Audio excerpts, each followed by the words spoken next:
नमस्कार मित्रों, मैं एस.वी. भारद्वाज आपका पुनः स्वागत करता हूं। आज हम चर्चा करने जा रहे हैं दो बड़ी परिवर्तनों की। एक तो कल जो सूर्य का राशि परिवर्तन होगा उसकी बात करेंगे, दूसरा परिवर्तन होगा शुक्र का, उसकी भी चर्चा खास करेंगे क्योंकि शुक्र आपके लिए ब्रह्म अस्त्र का कार्य करने जा रहे हैं। इन ग्रहों की उथल पुथल में जहाँ पर उलटफेर होने की संभावना काफ़ी प्रबल रहेगी, सो सावधान भी रहना होगा। दोस्तों, किन एरिया से आपको सावधान रहना होगा, क्या करना है वह बताएंगे आपको, क्या नहीं करना है वह भी बताएंगे। तो बने रहिए इस वीडियो के साथ, बहुत ही महत्वपूर्ण है। फिर नहीं कहना भारद्वाज जी आपने पहले नहीं बताया, अब बाद में बता रहे हैं। वीडियो को बिना स्किप किए हुए अंत तक देखें, आप निश्चित तौर से इस गोचर की वीडियो से लाभान्वित हो जाएंगे, अन्यथा कुछ मिस कर जाएंगे तो दिक्कत ना हो जाए। सूर्य संक्रांति है कल दोस्तों, रात्रि आज 15 तारीख की रात्रि को सूर्य राशि परिवर्तन करेंगे, मित्र के घर में धनु राशि में प्रवेश करेंगे। सूर्य संक्रांति खर मास की शुरुआत 13 जनवरी तक खर मास रहेगा। 14 जनवरी को मकर संक्रांति होगी। शुभ दिनों की शुरुआत फिर से होती है। खर मास को आपको कोई नया कार्य, कोई शुभ कार्य नहीं करना चाहिए, खासकर जैसे दुकान मकान की कंस्ट्रक्शन शुरू करना और कोई वाहन परचेज करना, कोई शादी ब्याह इत्यादि को फाइनल करना। सूर्य का राशि परिवर्तन काफ़ी बड़ा परिवर्तन हुआ करता है दोस्तों। सूर्य ग्रहों के राजा हैं, आत्मा के कारक हैं, पिता के कारक हैं, शासन सत्ता के कारक हैं, राजनीति के कारक हैं। आपकी कुंडली में चतुर्थ भाव में मंगल के साथ संबंध बनाएंगे, शुक्र के साथ संबंध बनाएंगे। 20 तारीख से शुक्र भी यहाँ पर प्रवेश कर जाएंगे। जैसा कि आप देख रहे हैं, मंगल के साथ दूसरा परिवर्तन ये हो जाएगा शुक्र का भी, परंतु गुरु से दृष्ट रहेंगे। गुरु का प्रभाव कैसा रहता है, और शनि से भी दृष्ट रहेंगे। ये तीनों ग्रह गुरु और शनि से दृष्ट रहेंगे। मंगल की दृष्टि हालांकि शनि के ऊपर भी है, और शनि की मंगल सूर्य शुक्र के ऊपर रहेगी 20 तारीख से। हालांकि कल से सूर्य मंगल के साथ शनि और गुरु का संबंध हो जाएगा। सूर्य मंगल दोस्तों अकारक ग्रह हैं। अकारक ग्रह मीन्स जो त्रिक भावों के मालिक होते, इनका केंद्र में बैठना, त्रिकोण में बैठना अशुभ होता है। ये सर्वमान्य है, सर्वविदित है। ये घर परिवार में तनाव दे सकते हैं। मंगल ने पहले से ही कुछ हलचल क्रिएट की होगी, परंतु गनीमत है कि गुरु से दृष्ट हैं। यही मंगल विपरीत स्थितियों में भी आपको राजयोग देने वाले हैं, क्योंकि गुरु से दृष्ट हैं। स्थितियां नासाज करके फिर से आपके लिए स्थितियां फेवरेबल बनाने वाले हैं। मंगल और सूर्य भी साथ मिल जाते हैं। निवेश के योग बनते हैं, खर्चे के योग बनते हैं। अपने स्वास्थ्य का ख्याल रखें। परंतु गुरु की दृष्टि यहां पर आपको कहीं ना कहीं आपके लिए ब्रह्म अस्त्र का कार्य कर जाती है, क्योंकि गुरु अपने भाव को देख कोई ना कोई आपका हाथ पकड़कर आपको इस दुविधा भरे समय से निकाल लेगा। ये गुरु हैं। कोई गुरु, कोई मेंटर, कोई गाइड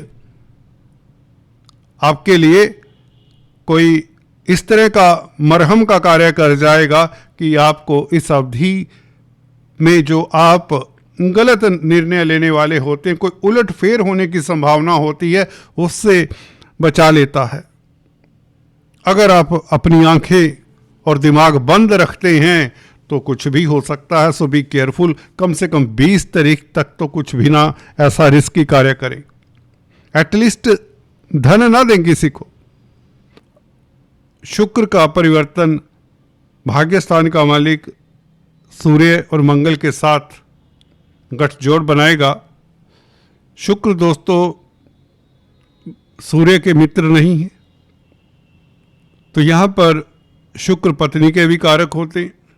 पत्नी के साथ वैचारिक मतभेद हों, पत्नी का स्वास्थ्य थोड़ा सा डावाडोल हो सकता है, परंतु भाग्य साथ देता हुआ नजर आता है जहाँ तक व्यापार की बात है, बिजनेस की बात है, क्योंकि गुरु की दृष्टि, गुरु सप्तम भाव के भी मालिक हैं।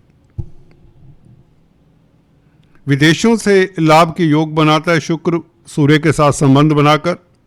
विदेशी कामकाज करते हैं तो आपके लिए अच्छा, मल्टीनेशनल कंपनीज में कामकाज करते हैं तो अच्छा, छोटी बड़ी यात्राओं से लाभ हो जाता है। यात्राओं के योग बनते हैं इस अवधि में, जिससे आप लाभान्वित होंगे 20 तारीख के पश्चात, जिससे धन की स्थिति बेहतर होगी। कुछ आपकी स्कीमें, कुछ आपके प्रोग्राम सिरे चढ़ेंगे, परंतु उलटफेर 20 तारीख तक हो सकता है।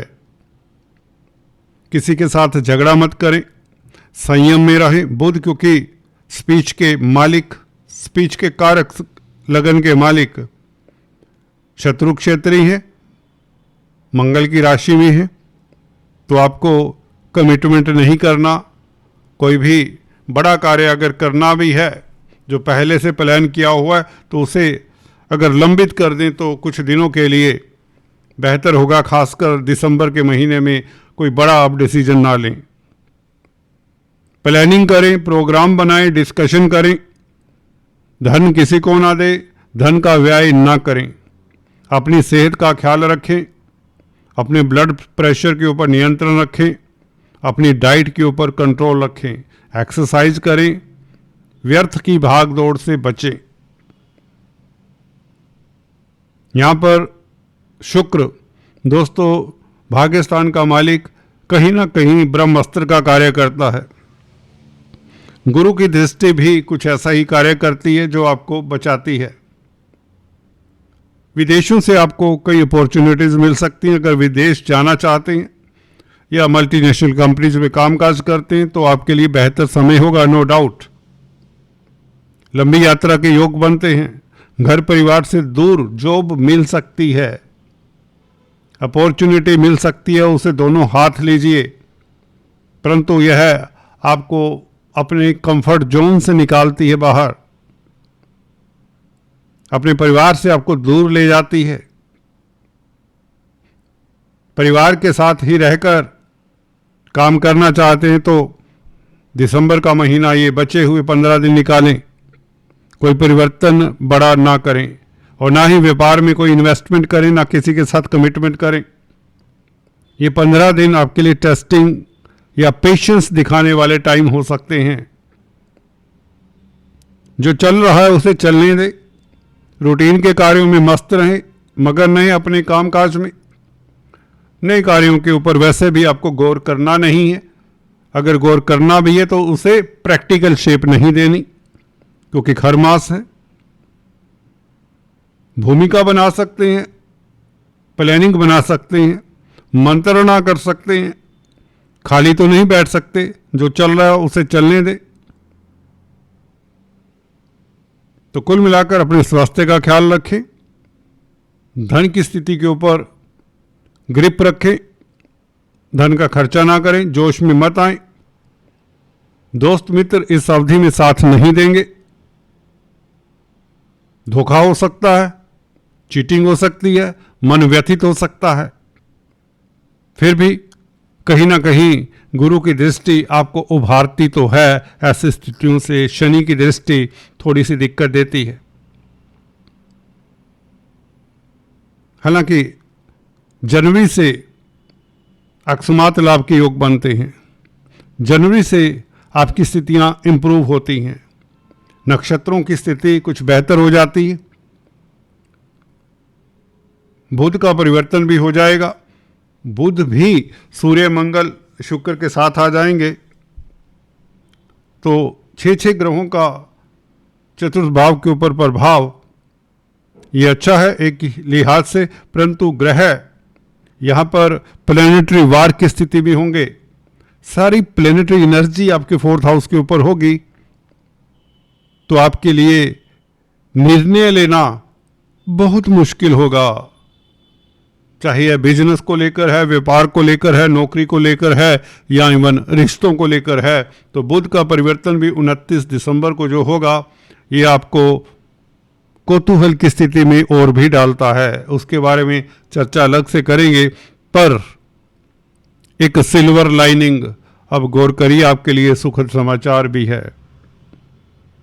दोस्तों, मैं पिछले वीडियोस में बताता आया हूँ, अगर मेरे आप सब्सक्राइबर्स हैं, फॉलोवर्स हैं, आप जानते हैं, मैंने कई बार ये प्रूव भी किया है, आपको बताया भी है, एक्सपीरियंस की बात है। 30 साल का कम से कम एक्सपीरियंस साथ लेकर चलता हूँ। जो ये बता रहा हूँ ये सत्य वचन सूत्र, जहाँ तक वैदिक ज्योतिष की बात है। जब भी कोई ग्रह अपने भाव को देखे, उस भाव की तो रक्षा करता है दोस्तों। उस भाव में बैठे हुए ग्रह जैसा कि सूर्य, मंगल, शुक्र और बुध भी आ जाएंगे 29 दिसंबर से, इन सभी से सुखद फल की आप आशा कर सकते हैं, आशा कर सकते हैं। सूर्य, मंगल, शुक्र और बुध भी जब 29 तारीख से आ जाएंगे, चतुर्थ ग्रही राजयोग बनाएंगे और 6 ग्रहों का प्रभाव सुख भाव के ऊपर, चतुर्थ भाव के ऊपर, जमीन जायदाद प्रॉपर्टी के कामकाज से अद्भुत लाभ के योग बनाता है दोस्तों। क्योंकि गुरु की दृष्टि अगर ना होती तो नुकसान के योग होते ही होते। गुरु की दृष्टि ना होती तो नुकसान बड़ा होता कि उसकी भरपाई जिंदगी भर ना होती। क्योंकि सूर्य, मंगल, शुक्र, बुध की दशा अंतरदशा तो चल रही होती और ये ऑलमोस्ट 99% लोगों की होती। तो धन्यवाद कीजिए इस देवगुरु बृहस्पति का, जिसने आपके लिए रक्षा कवच डाला हुआ है। बैंकों से ऋण मिल जाएगा। 20 तारीख के पश्चात कार्यरत रहिए। अपने स्पाउस के साथ बनाकर रखें, उनकी सेहत का ख्याल रखें, बच्चों की सेहत का ख्याल रखें। कोई बड़ी बात ना करें, कोई बड़ी बात ना कहें। थोड़ा सा टेस्टिंग टाइम है, इसके लिए उपाय बता देता हूं आपको। सूर्य को अर्घ्य दें। संडे के दिन, रविवार के दिन गुड़ गेहूं का दान जरूर करें। हनुमान जी का उपासना करते रहें। मंगलवार को प्रसाद बांटें, मीठा बांटें। गुरु के मंत्रों का जाप करते रहें। ओम ग्रां ग्रीं ग्रों सह गुरुवे नमः। दोस्तों, आज इतना ही, फिर से मिलेंगे, तब तक के लिए stay tune. Thanks for watching this video.